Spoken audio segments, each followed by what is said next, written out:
नमस्कार दोस्तों, हिंदी की क्लास है। चलिए शुरू करते हैं। क्या है? भेजे मन भावन के उद्धव के आवन की सुधि ब्रज गावै में पावक जगह लगी। इस पंक्ति के है तो आपको याद रखना है, इन पंक्तियों के जो रचनाकार हैं वो जगन्नाथ दास रत्नाकर हैं। रत्नाकर भी इनका उपनाम है, रत्नाकर। ठीक है। ये 1929 में उद्धव शतक। कब? 1929 में उद्धव शतक से ली गई हैं। इनकी अन्य रचनाएं श्रृंगार लहरी। इनकी अन्य रचनाएं कौन सी हैं? श्रृंगार लहरी। और कौन सी हैं? गंगा अवतरण। और कौन सी है? हरिश्चंद्र। ये तीन इनकी मुख्य रचना है। और एक और है उद्धव शतक। ये जो पंक्तियां हैं ये उद्धव शतक से ली गई हैं। ये 1929 में लिखा गया था। और जगन्नाथ दास रत्नाकर इसके क्या हैं? रचनाकार हैं, और इन्हें रत्नाकर उपाधि दी गई है। ठीक है। चलिए सेकंड क्वेश्चन देखिए। हिंदी साहित्य के इतिहास में modern vernacular literature of Hindustan किसने लिखा है? तो ये क्वेश्चन हम पहले भी आपको बता चुके हैं। जो ये लिखा है वो लिखा है जॉर्ज अब्राहम ग्रियर्सन ने लिखा है। ठीक है। ये क्वेश्चन 2 बार आया हुआ है। जितनी बार भी टेट हुआ उसमें से 2 बार ये क्वेश्चन आया हुआ है। चलिए अगला क्वेश्चन देखिए। मैथिली शरण गुप्त जी की नहीं है, मतलब ये पूछ रहा है ये जो रचनाएं लिखी गई हैं इसमें से कौन सी नहीं है। तो आपको याद रखना है जो कामायनी है ये नहीं है। क्यों नहीं है? क्योंकि एक ये बहुत ही प्रसिद्ध लेखक हुए हैं। जयशंकर प्रसाद की कौन कौन सी हैं? कामायनी, उर्वशी, लहर, झरना, चित्रधारा और आंसू। ये प्रमुख जयशंकर प्रसाद जी की रचनाएं हैं। चलिए आगे देखिए। यथाशक्ति में कौन सा समास है? यही प्रश्न टीटी में 3 से 4 बार आया है और यही पूछा गया है कि यथाशक्ति में कौन सा समास है। तो आपको याद रखना है यथाभाव में अव्ययीभाव समास है। अव्ययीभाव समास में क्या होता है? जो पहला पद यानी प्रथम पद होता है वो अव्ययी होता है। क्या होता है? अव्यय। उसे बोलते हैं कि वो संज्ञा होता है। ठीक है। क्या होता है? संज्ञा होता है। तो यहाँ पर क्या है? यथाशक्ति। तो यथाशक्ति का जो समास है वो कौन सा है? अव्ययीभाव है। यथाशक्ति में कौन सा समास है? तो ये बहुत ही, ये अभी तक जितनी बार भी टीटी हुआ है उसमें ये 5-6 बार पूछा गया है कि यथाशक्ति में कौन सा समास है। तो जो है समास वो है अव्ययीभाव। अव्ययीभाव समास में क्या होता है? जो प्रथम पद होता है वो अव्यय होता है, और जो अंतिम पद या सेकंड पद होता है वो क्या होता है? संज्ञा होता है। ठीक है। तो यहाँ पर 5 नंबर क्वेश्चन देखते हैं। हाँ, एक चीज़ और है, जो कर्मधारय है, द्वंद्व है, तत्पुरुष है, ये हमने जो हिंदी की पुरानी सीरीज है उसमें ये हमने आपको कराया है। ठीक है। चलिए 5 नंबर क्वेश्चन देखिए। सावधान मनुष्य, यदि विज्ञान है तलवार तो इसे दें फेंक, तजकर मोह स्मृति के पार। पंक्तियों के रचयिता हैं तो ये रामधारी सिंह दिनकर जी की पंक्तियां हैं। और ये चलिए 6 नंबर क्वेश्चन देखिए। मुख्य क्रिया के अर्थ को स्पष्ट करने वाली क्रिया होती है। तो आपको हमेशा याद रखना है मुख्य क्रिया के अर्थ को स्पष्ट करने वाली क्रिया जो होती है वो सहायक क्रिया होती है। आपको हमेशा याद रखना है मुख्य क्रिया के अर्थ को स्पष्ट करने वाली जो क्रिया होती है वो कौन सी होती है? सहायक क्रिया होती है। ठीक है। आगे देखिए 7 नंबर क्वेश्चन। अधरों में राग आमंद पिए, अलकों में मलयज बंद किए, तू अब तक सोई है आली, आंखों में भरे विहागरी। पंक्ति में कौन सा रस है? तो आपको याद रखना है रस पूछ रहा है कि इसमें श्रृंगार रस है। कौन सा है? श्रृंगार रस है। ठीक है। 8 नंबर क्वेश्चन देखिए। 8 नंबर क्वेश्चन क्या है? निम्नलिखित में से कौन गुणवाचक विशेषण नहीं है? नहीं पूछ रहा है। ठीक है। तो आपको याद रखना है कि कौन सा गुणवाचक विशेषण नहीं है। तो जब आप देखेंगे कि गोल है, नुकीला है, भीतरी है, अधिक जो है वो नहीं है। ठीक है। तो इसका मतलब गुणवाचक विशेषण क्या नहीं है? अधिक नहीं है। ठीक है। आपको याद रखना है। चलिए आगे देखिए।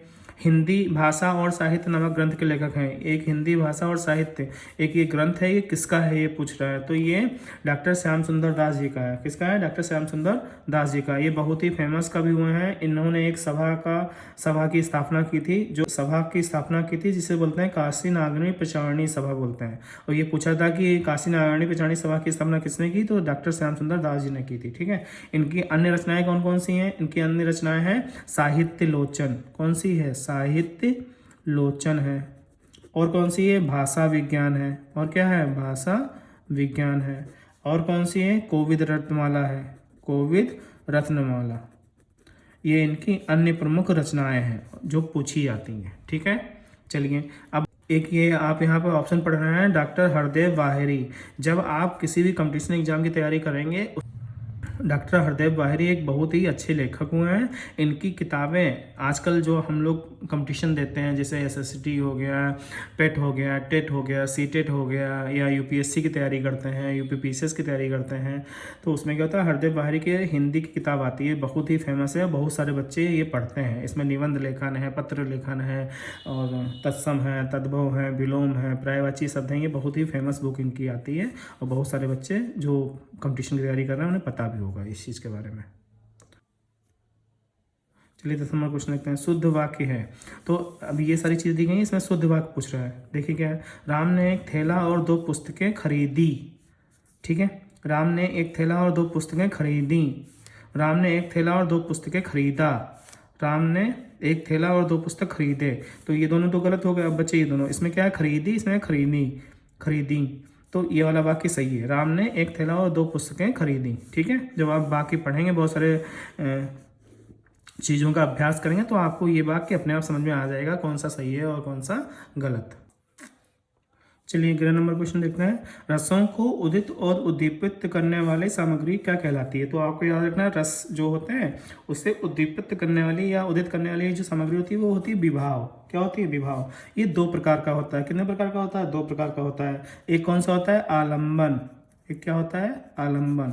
और दूसरा क्या होता है? उद्दीपन। दूसरा क्या होता है? उद्दीपन। ठीक है, ये विभाव के 2 प्रकार होते हैं। ये पहला प्रकार है, दूसरा प्रकार है। अब आलंबन में क्या होता है? आलंबन में स्थायी भाव जागृत हो जाता है। इसमें क्या होता है?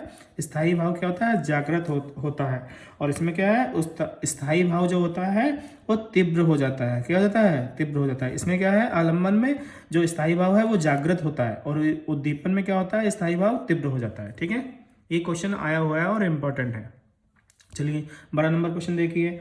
राम ने सुरेश के साथ मित्रता का निर्वाह किया, इसमें भाववाचक संज्ञा है। तो आपको याद रखना है भाववाचक संज्ञा। तो इसमें कौन सा हो गया? देखो, राम सुरेश तो संज्ञा हो गए, मित्रता निर्वाह 2 ही शब्द यहाँ पर आ रहे हैं। मित्रता और निर्वाह 2 शब्द अभी यहाँ पर आ रहा है। राम और सुरेश तो संज्ञा हो गए, इन सब चीज़ों का मतलब नहीं है, सिर्फ मित्रता और निर्वाह रह गया। तो निर्वाह क्या है? कोई चीज़ करी जा रही है। और मित्रता क्या है? भाव है कि हमारा सुरेश के साथ या राम का सुरेश के साथ में क्या है? मित्रता है। तो यहाँ पर भाववाचक संज्ञा क्या हो गई? मित्रता हो गई। ठीक है, 13 नंबर क्वेश्चन देखिए। पिता ने समझाया कि सदा सत्य ही बोलना चाहिए, यह वाक्य उदाहरण है। तो आपको पता है इसमें 2 वाक्य हैं, दोनों वाक्य आपस में मिलाए जा रहे हैं, फिर उनका अर्थ निकल रहा है, तो इसे क्या बोलेंगे? मिश्र वाक्य बोलेंगे। सरल वाक्य क्या होता है? जो सीधे सीधे एक लाइन में लिखे गए हों और उसका कुछ ना कुछ अर्थ निकलता हो। इच्छावाचक जो अपने इच्छा अनुसार किया जा रहा हो, और आज्ञावाचक जिस किसी वाक्य में आज्ञा दी जा रही हो। ठीक है, तो ये कौन सा वाक्य हो गया? मिश्र वाक्य। जब 2 या 2 से अधिक वाक्य मिलने से किसी वाक्य का अर्थ निकलता है तो उसे मिश्र वाक्य कहते हैं। ठीक है, चलिए 14 नंबर क्वेश्चन देखिए। महोत्सव का संधि विच्छेद है, तो आपको याद रखना है इसमें गुण संधि है। क्या है? कौन सी संधि है? गुण संधि है। ठीक है, ये तो गुण संधि हो गई। अब एक चीज आपको और याद रखना है, ये गुण संधि तो हो गई, अब गुण संधि लेकिन बनती कैसी है? जैसे इसमें क्या हो गया? महाप्लस उत्सव। क्या हो जाएगा? सॉरी, उत्सव। तो ये क्या हो जाएगा? महोत्सव। क्या हो जाएगा? महोत्सव।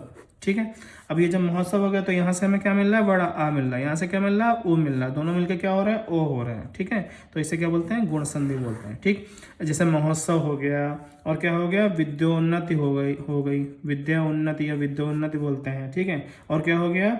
महोपकार हो गया। ठीक है, और क्या हो गया? महोदय हो गया। ये सारे क्या हैं?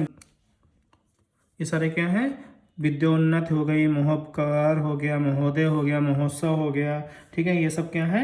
ये सब गुण संधि के उदाहरण हैं। ठीक है, रम्या क्लासेस 2026 ये मेरी इंस्टाग्राम आईडी है, @रम्या क्लासेस 2026। ये मेरा क्या है? फेसबुक आईडी है रम्या क्लासेस, और ये मेरी टेलीग्राम नंबर, व्हाट्सएप नंबर है। हमारे चैनल में जो कंटेंट है उसे लाइक करिए, शेयर करिए, सब्सक्राइब करिए, और हमारे चैनल को एक मजबूती प्रदान करिए।